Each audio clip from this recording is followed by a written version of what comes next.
یہ پھول ہوائی جہاز میں بیٹھ کر چین سے سنگاپور جا رہے ہیں، اور اس طرح کی دیگر ایکسپورٹس کے ذریعے چین کے صرف ایک صوبے نے پچھلے 3 سالوں میں تقریباً $14 بلین کما لیے ہیں۔ جناب یہ چین کا صوبہ فوجیان ہے، بڑا ہی ڈیولپڈ صوبہ ہے، اور اس کی دیگر جو انڈسٹریز ہیں اس کے ساتھ ساتھ جو پھولوں کی انڈسٹری ہے وہ بھی بڑے اچھے طریقے سے کام کر رہی ہے، اور اس کی ایکسپورٹس بھی ہوتی ہیں۔ اور پھول ہمیں پتہ ہے کہ بڑی ڈیلیکیٹ آئٹم ہے، لیکن چین کی اب پوری جو ایک ویلیو چین ہے، پوری انڈسٹریل چین ہے، اور پھر یہ کہ اس کے کسٹمز کا جو طریقہ کار ہے اور ایکسپورٹس کا جو طریقہ کار ہے وہ اتنا سوئفٹ ہے، اتنا تیز ہے کہ جو اس طرح کی جو پیریشیبل گڈس ہوتی ہیں یا پھر جو ڈیلیکیٹ آئٹمس ہوتی ہیں وہ بھی دوسرے ممالک کو بڑے اچھے طریقے سے سپلائی ہو رہی ہیں، اور اس سے زر مبادلہ کمایا جا رہا ہے۔ پھر یہ کہ چین کے خطے کے دیگر جو دوسرے ممالک ہیں ان کے ساتھ فری ٹریڈ ایگریمنٹس ہیں۔ ہم آسیان کے ممالک کی بات کرتے ہیں، اس کے 10 جو ممالک ہیں ان کے ساتھ چین کے فری ٹریڈ ایگریمنٹس ہیں، اور جو اکثر آئٹمس ہیں مختلف ممالک کی وہ فریلی فلو کرتی ہیں۔ درآمدات اور برآمدات کی بات کریں تو مختلف جو آئٹمس ہیں یا جو پروڈکٹس ہیں وہ ایک دوسرے کے ممالک میں فری آف اینی ٹیرفس جا رہی ہوتی ہیں۔ پھر RCEP کا جو ایگریمنٹ ہے جو کہ میرے خیال میں 3-4 سال پہلے ہی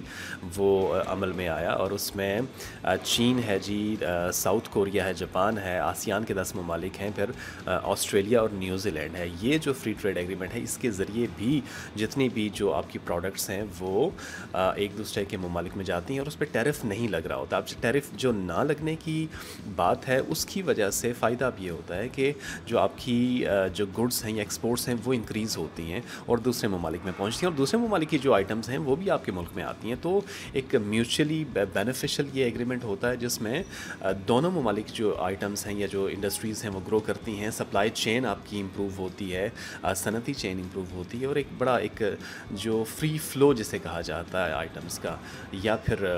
جو تجارت کا وہ ہوا کرتا ہے۔ اور جناب یہی پالیسی ہے چائنا کی کہ چائنا نے RCEP یا پھر آسیان کے جو دیگر ممالک ہیں ان کے ساتھ یا پھر گلوبل ساؤتھ کے دوسرے ممالک ہیں ان کے ساتھ فری ٹریڈ ایگریمنٹس یا پھر بہت کم ہی ٹیرف پہ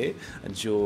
ٹریڈ کے ایگریمنٹس ہیں وہ کر رکھے ہیں۔ مثال کے طور پہ افریقہ کے بہت سارے ایسے ممالک ہیں جو کہ ترقی پذیر ممالک ہیں، ان کی ایکسپورٹس کے لیے سہارا ان کو چاہیے ہوتا ہے۔ چین نے ان کے لیے بالکل زیرو ٹیرف کی پالیسی رکھی ہے، یعنی کہ ان سے جو بھی آئٹمز یا پروڈکٹس چین کو برآمد کی جائیں گی ان پہ کوئی بھی ٹیرف چین نہیں لگائے گا۔ اچھا، ایک حد تک جو ٹیرف ہے وہ ضروری بھی ہوتا ہے کسی ملک کے لیے کہ اس نے اپنی جو انٹرنل انڈسٹری ہے، جو ملکی جو صنعت ہے اس کو امپروو کرنا ہوتا ہے، اس کو پروٹیکٹ کرنا ہوتا ہے، لیکن بہت زیادہ جو ٹیرف ہیں وہ پھر ان کے منفی اثرات مرتب ہوتے ہیں۔ جو عالمی جو ساری سپلائی چین ہے یا صنعتی چین ہے، اور خصوصی طور پہ جو اس ملک کا کنزیومر ہے یا کسٹمر ہے، اس کو یہ جو برڈن ہے یہ برداشت کرنا پڑتا ہے۔ جیسے آج کل ہم دیکھ رہے ہیں کہ ٹیرف کی بہت بات چل رہی ہے، لیکن وہ پھر جو ٹیرف لگانے والا